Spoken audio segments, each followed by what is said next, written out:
I get over 200 pieces of email a day, and that doesn't include forwarded email, which, by the way, I don't open, so don't send it to me unless it's a close friend. But recently, I just happened to see a piece of forwarded mail, and it stirred my faith so much, I want to share it with you.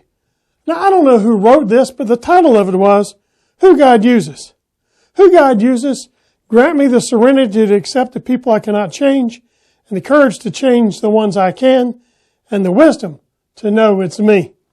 The next time you feel like God can't use you, well, just remember that Noah was a drunk.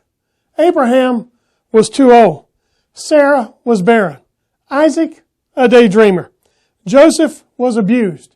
Moses had a stuttering problem. Gideon was afraid. Samson had long hair and was a womanizer. Rahab was a prostitute.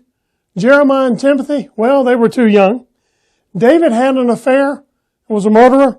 Elijah was suicidal. Isaiah preached naked. Jonah ran from God. Naomi was a widow.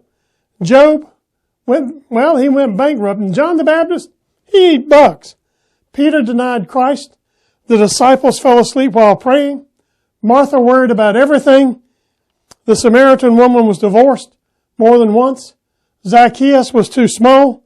Paul was too religious. Timothy had an ulcer. And Lazarus was dead.